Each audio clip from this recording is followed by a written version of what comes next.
Across 16 mainline Final Fantasy games and a very large number of spin-off titles, players around the world have had the chance to take control of some pretty incredible protagonists over the years.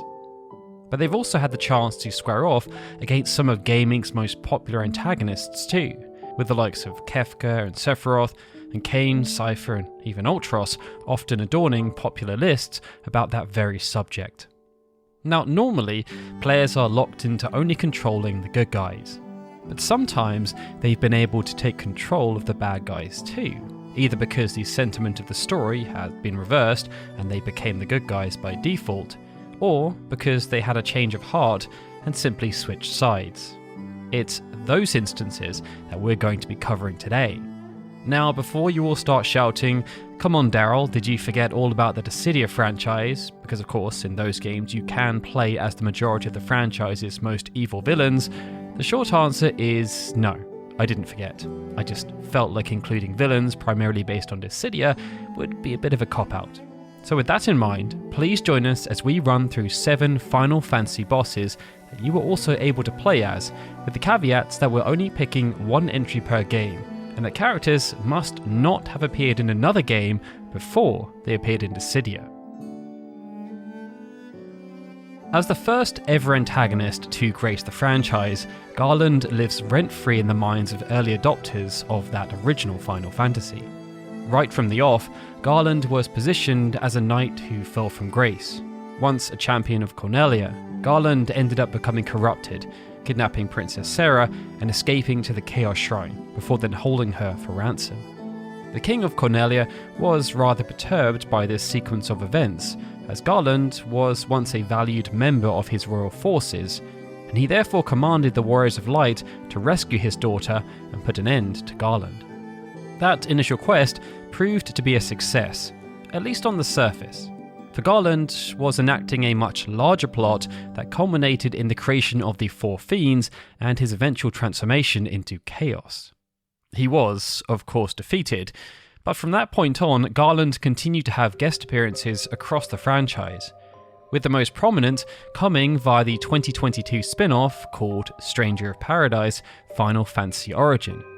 In that game, a man named Jack Garland was installed as the main protagonist, and the scenario positioned Stranger of Paradise as an alternate prequel of the original game.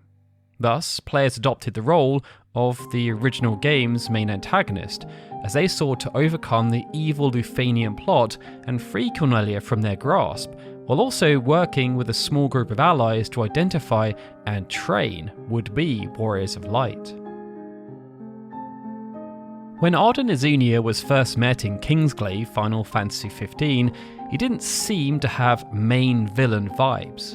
And that same sentiment came through again during his first interactions with Noctis in Final Fantasy 15 itself, and time again after, as he just seemed to want to help Noctis as much as hinder him. But as the game progressed further, we learnt more and more about his true intentions, and saw the devastating consequences of his actions. This then led to a fateful encounter, but as the game concluded, fans were left wanting more. In 2017, Square Enix launched an official survey where they asked fans for feedback on numerous aspects, but one question in particular focused on future updates, and there was a specific option relating to learning more about Ardyn's past. Fans voted in their droves, and it was soon announced that episode Ardyn was going to spearhead a second season pass. That second season pass was unfortunately cancelled, and fans never got to experience episode Aranea, Luna or Noctis. But episode Ardyn was still released, and it was even preceded by its own anime episode dubbed Episode Ardyn Prologue. Collectively, they told the tragic tale of Ardyn, and in the DLC, we got to play as the immortal antagonist as he sought revenge against the Lucian bloodline. Final Fantasy IV had a fascinating story that revolved around Cecil Harvey and a quest for redemption, something that was often impeded by an evil figure dressed in an imposing suit of black armour called Golbez. As the story progressed, Golbez became an incredible thorn in the side of Cecil and his allies, not least because he managed to turn Kain from friend to foe. It was revealed, however, that Golbez himself was not acting of his own volition. He was under the control of an evil Lunarian called Zemus, and once the control was broken, Golbez opted to try and aid Cecil and his friends in their fight, while also revealing that he was Cecil's older brother. This served as his own mini-redemption arc, but the true redemption came a decade later in Final Fantasy IV: The After Years. Sporting a much different design, Golbez served as a very effective party member towards the start of the game due to a combination of his attributes and abilities. This then allowed players to experience a much broader iteration of Golbez, and he was even given a pivotal role in the story, which, depending on who else was present in the party at that time, could end up having irreversible consequences. Amongst the roster of broader villains, Sephiroth stands as the most iconic. But in the original game, alongside terrorizing players as they progress through the story, there was a small segment during the Nibelheim flashback sequence where players got to take control of a very weak Cloud Strife, watching in awe as a friendly version of Sephiroth tore through enemies as if they were nothing, even being so kind as to revive Cloud should he fall. But this was not anything the player had control over, as Sephiroth was an automated guest character and the player therefore had no influence over his actions taken, outside of course dying on purpose, so he kindly used revive. When the Final Fantasy VII Remake project was announced though, players were therefore curious to see how this particular sequence was going to be handled, especially as Crisis Core, Dissidia and even Urgeist had given them a solid tease for how Sephiroth played in a more action-orientated environment. When Final Fantasy VII Rebirth was then teased, it became clear that Sephiroth was going to join Cloud again, and during previews, it was revealed that not only was this the case, but that players would be able to take full control of Sephiroth owing to the party switching mechanic. When doing so, they gained access to a very powerful character who had a unique and purposeful combat style. Classic moves were present, and he could punish enemies using his retaliation stance. Needless to say, it was well worth the wait. Final Fantasy Tactics served as a huge deviation away from what players had come to expect from a Final Fantasy game. But due to how everything was crafted, this did not end up as a negative.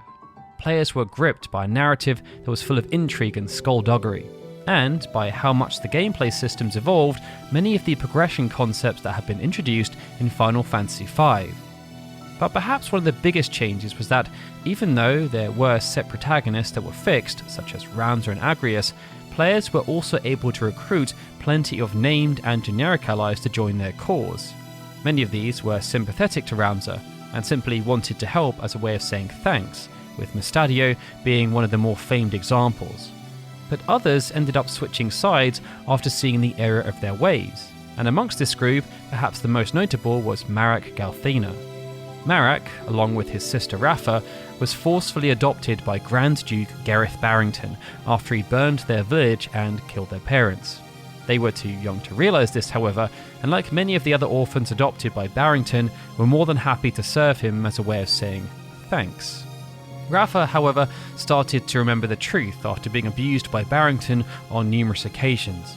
But when attempting to open Marach's eyes to the truth, she failed, and her brother ended up seeing her as a traitor. As this sequence happened right when Marach was attempting to assassinate Ramza, Rafa turned into an immediate ally, and together they were able to defeat Marach, not once, but twice. It was only when Marach then saw Barrington confess his crimes that he realised his mistake, sacrificing his own life to save that of his sister. What followed was then akin to a miracle, as Rafa used the Scorpio Orosite to revive her brother, who then vowed to join Ramza. This then granted access to two unique jobs, as Rafa was a Sky Seer and Marach was a Nether Seer. Now I know what you're thinking.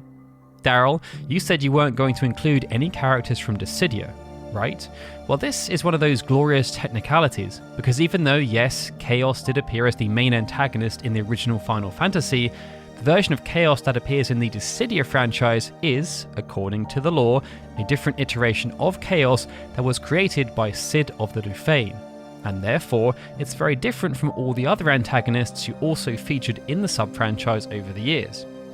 In the original Dissidia, Chaos was there to stand opposite Cosmos as the game's main antagonist, and their role was reprised in the sequel, Dissidia Duodecim. But Dissidia Duodecim also introduced something new, an evolved version of Chaos called Feral Chaos, and this antagonist served as both a recurring superboss, but also a playable character. Once Confessions of the Creator had been completed as part of the storyline, Feral Chaos could be purchased for 350 PP from the PP catalogue, and its power was off the charts, to the point that using Feral Chaos was often banned in many PvP tournaments due to how overpowered its moveset was. That then brings us onto our final entry, Beatrix from Final Fantasy IX. There were a few candidates for this slot, including Cypher, Seymour, Aranea and Edea. Each were antagonists in their respective games, while also taking up a guest slot in the party roster. But amongst this group, Beatrix stands out. When the party first encountered Beatrix, they watched as she was confronted by an unwitting Burmesian soldier who unfortunately had no idea he was attempting to challenge one of the most noble and notable Alexandrian soldiers. Beatrix commended the soldier for his courage and prepared to fight. But when Freya, Zidane, Vivi and Quina came to the soldier's aid and attempted to suggest that they were actually a match for Beatrix, she was incredibly insulted. Beatrix dispensed with her cordial tone and boasted that they were mere insects compared to her might. And despite fighting against a party of 4, her assertion proved to be rather apt, as she defeated them with ease. A similar scenario then played out in Clara. Beatrix was again accosted by Zidane and his allies, and given what had happened during their previous encounter, she found all this rather comical, choosing to use the opportunity to teach them another lesson, that they really should learn their place. After 2 chastening defeats, Beatrix was presented as a foe unlike any other seen before in the franchise. But after finally opening her eyes to Queen Brann's corruption and depravity, Beatrix opted to switch sides, and alongside Freya and Steiner, chose to act as a metaphorical wall, allowing Garnet to escape from Alexandria Castle. Much later, Beatrix stood fast at Garnet's coronation, standing firm as Kuja attacked Alexandria.